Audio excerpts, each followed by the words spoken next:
Hey everybody, Michael Snyder, California Weather Watch. Today is May 13th, and right now we are looking at the visible satellite imagery. You can see Southern California nice and socked in by the marine layer all the way up the central coast here. Some of the headlands probably breaking out right on the central coast, but you can see the Bay Area firmly entrenched all the way up towards Eureka, California, and some of the Oregon coast as well. But lots of glorious sunshine if you go inland a little bit here. Now we're going to back up to the overnight hours, and if we go through this yesterday, you can see we did have several thunderstorms there just to the southeast of Lake Tahoe, right on the California-Nevada border. A couple thunderstorms right there for Northern California as well. So we did end up getting that. And there's going to be this threat continuing over the next few days here for the Sierra Nevada here. So if you're a photographer, you like some active weather, and you want to try to capture a lightning strike, this is the place to go. And across the southwest to try to capture some of that lightning activity, maybe even some storms across Nevada as well. But if we take a look at Hanford National Weather Service, they are onto it. They're talking about it. You can see it highlighted across the Sierra Nevada. This is for today, and this threat's going to be for Monday, Tuesday, and Wednesday coming up. And Sacramento also talking about it. You can see gusty winds, brief heavy rain, small hail, and lightning are the main hazards. Does include Reno here today, and this goes through Tuesday, tomorrow, afternoon and evening, and probably another day on Wednesday. This is the Reno National Weather Service. They do talk about that 30 to 40% chance of thunderstorms today and tomorrow, 20 to 30% chance mainly south of US 50, and other areas will be dry and warm. And then you can see kind of a warm up coming here as we go through the end of the week coming up here. Now, taking a look at the moderate heat risk, just a reminder, right in California, there is some moderate heat risk out there as well. It includes Fairfield, Santa Rosa for some minor heat risk here, but just make sure to stay hydrated. Nothing too crazy, not one of the huge heat waves just yet. We're not to that point in the year just yet. Now, taking a look at forecast high temperatures for Phoenix, like at 100 degrees, Tonopah, Arizona, Parker, Blythe, UML, Centro, and Desert Center, all approaching or exceeding 100 degrees here. So definitely warming up here this afternoon.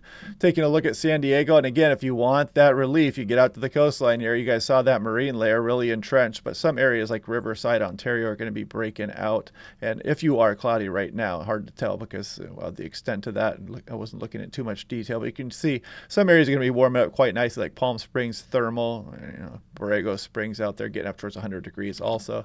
So taking a look here, 2014, strong high pressure and a strong late season Santa Ana wind event combined to bring record high temperatures exceeding 100 degrees to much lower elevations from this day to May 15th. So yeah, pretty strong event there back in 2014. 1999, a strong sustained wind of 61 miles per hour and causing roof and tree damage at Borrego Springs. And 1998, so you can get some interesting weather at this time of year. And kind of a reminder here, when you do deal with some of this dense fog, you can get some of these chain reaction accidents, I should say. 31 people were injured, 5 suffering serious injuries out there. So when the fog happens, don't stop, slow down a little bit here, but don't stop there and use your low beams. Now, taking a look here at the thunderstorm outlook, you can see it does include Reno and some of the Sierra Nevada today. And as I go through this, you'll see about 1 p.m. That's when the threat starts to occur here, and it will hang on through the evening hours for the most part. This is day 2, Tuesday, and that's for Wednesday, again, across the Sierra Nevada. And if you want a nice, affordable home weather station, if you happen to live near the Sierra Nevada here, it'd be quite nice to have a lightning detection system with it and a very accurate thermometer. Source of the data for you in the cloud. Highly recommend this station. Yeah, so click on that link down below to save 10% off. Looking at the North American model, this is what the high resolution Doppler radar may look like. Actually, a high resolution model, this is what the Doppler radar may look like over the next couple of days.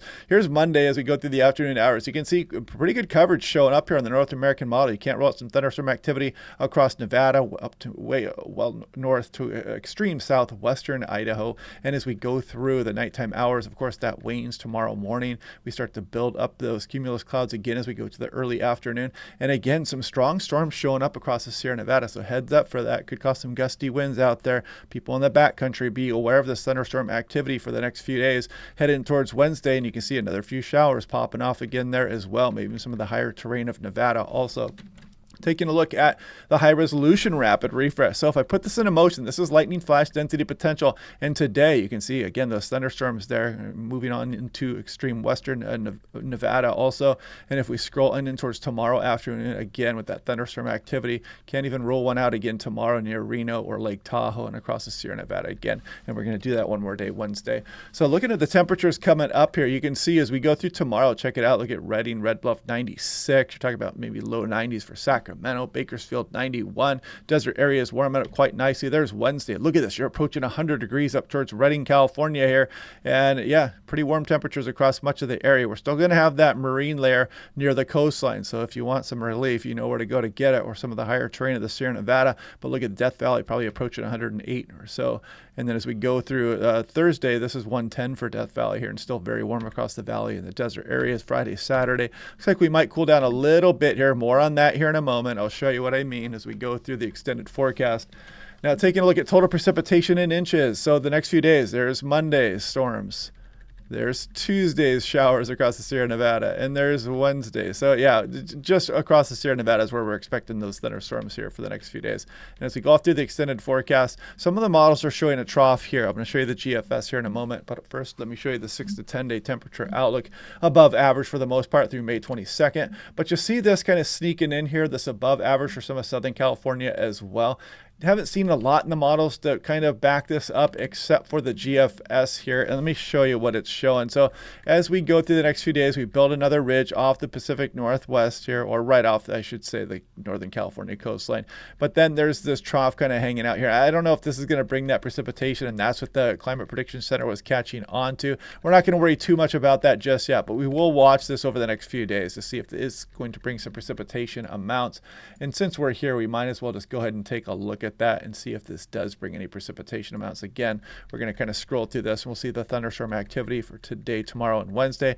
Now what we're looking for is to see if there's any sign of precipitation showing up for other areas versus the Sierra Nevada as we go off into the extended forecast. And it does show a little bit here as we go through the 150, 160 hour time frame here. This will be all the way off into the beginning of next week here, but it's not showing too much. So we're not going to get caught up in that too much, but we will definitely be watching it. And you can see the GFS. I talked about this a few days ago. It likes to throw these tropical systems out there ahead of the other models. That's a glitch that we saw last year, and every once in a while it's on to something here, but it has been showing this tropical system down here drifting across some of the eastern Pacific. But again, we're not going to worry about that. Also, here's the 8 to 14 day, kind of near normal conditions across the southwest, and some below normal showing up here for a lot of the west coast as we go through May 26th. Again, we'll see how that trends over the next few days as well. But yeah, watch out for that thunderstorm activity here. Get to the coastline if you want to enjoy some of that marine layer and cooler temperatures. And if you like the heat, get out in the desert areas and some of the valley areas. Some nice warm temperatures coming up for the next few days. But anyway,